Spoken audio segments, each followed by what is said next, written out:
Perkenalkan, nama saya Yola Desnisha Fitri. Saya berasal dari kelas 10 perbankan 2. Di sini saya ingin mempresentasikan unsur komunikasi. Komunikasi adalah proses penyampaian informasi, pesan, gagasan, atau pengertian dengan menggunakan lambang yang mengandung makna tertentu, baik secara verbal maupun nonverbal, dari seseorang atau kelompok orang kepada seseorang atau kelompok lainnya dengan tujuan mencapai saling pengertian dan atau kesepakatan bersama. 1. Unsur-unsur komunikasi. Ada 8 unsur komunikasi menurut William J. Seller, yakni A. Lingkungan komunikasi. Lingkungan komunikasi memiliki 3 komponen penting, yaitu 1. Fisik, yaitu tempat komunikasi berlangsung. 2. Sosial psikologis, meliputi pesan yang dijalankan oleh orang-orang yang terlibat dalam komunikasi budaya, dan lingkungan sosial juga berpengaruh dalam unsur komunikasi ini. 3. Waktu, mencakup waktu dalam hitungan jam, hari, atau sejarah komunikasi berlangsung.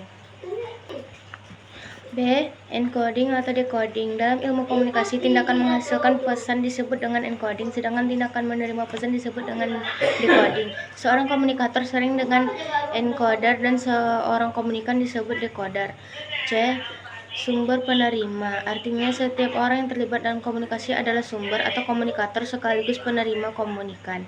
D. Kompetensi komunikasi. Kompetensi komunikasi mengacu pada kemampuan seseorang untuk berkomunikasi secara efektif yang mencakup pengetahuan tentang peran lingkungan atau konteks dalam memengaruhi kandungan, konten, dan bentuk pesan. E. Umpan balik atau feedback. Ringkasnya, feedback adalah tanggapan atau respon terhadap suatu pesan. F. Gangguan. Gangguan dalam komunikasi umumnya berupa distansi informasi atau pesan. G. Saluran komunikasi. Saluran komunikasi atau disebut juga media komunikasi berarti tempat berlalunya pesan dari sumber kepada penerima. H. Pesan. Pesan adalah perintah, nasihat, permintaan, amanat yang disampaikan kepada orang lain melalui media tertentu.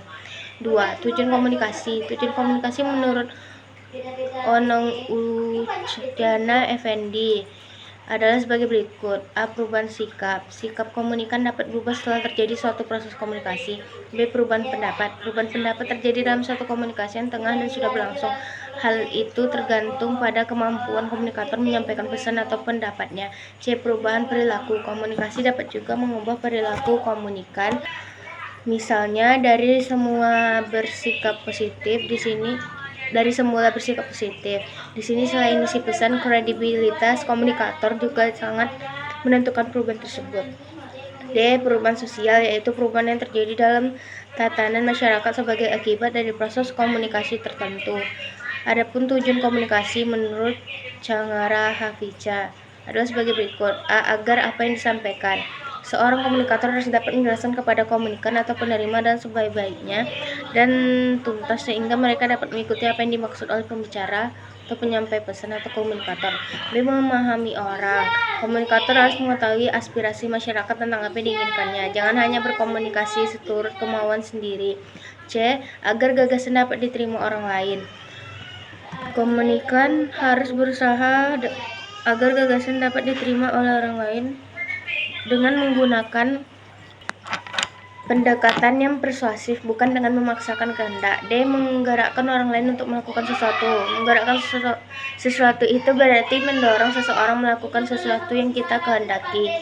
3. Fungsi komunikasi. Fungsi komunikasi menurut Onong Ucdana. A. Menginformasikan, to inform. B. Mendidik, to educate. C. Menghibur, to entertain. D. Memengaruhi, to influence. 4. Gaya komunikasi. Gaya komunikasi adalah corak atau cara komunikasi yang ditampilkan seseorang agar pesan atau informasi yang disampaikan dapat diterima oleh komunikan. Jenis gaya komunikasi adalah sebagai berikut. A. Controlling style, artinya gaya komunikasi yang bersifat mengendalikan. B. Equalization style, yaitu gaya komunikasi dua arah yang dilandasi aspek kesamaan. C. Structuring style, ini adalah gaya komunikasi yang terstruktur, memanfaatkan pesan verbal secara tertulis maupun lisan guna memantapkan perintah yang harus dilaksanakan. D. Dynamic style. Gaya komunikasi yang dinamis ini memiliki kecenderungan agresif karena pengirim pesan memahami bahwa lingkungan pekerjaannya berorientasi pada tindakan action atau oriented. Gaya ini sering dipakai oleh para juru kampanye atau supervisor yang membawa para wiraniaga. E. Relinquishing style. Gaya komunikasi ini lebih mencerminkan kesediaan untuk menerima saran, pendapat, ataupun gagasan orang lain daripada memberi perintah, meskipun pengirim pesan mempunyai hak untuk memberi perintah dan mengontrol orang lain. F. Withdrawal style, yaitu gaya komunikasi yang menghindari keterlibatan dalam persoalan. Sekian dari saya. Assalamualaikum warahmatullahi wabarakatuh.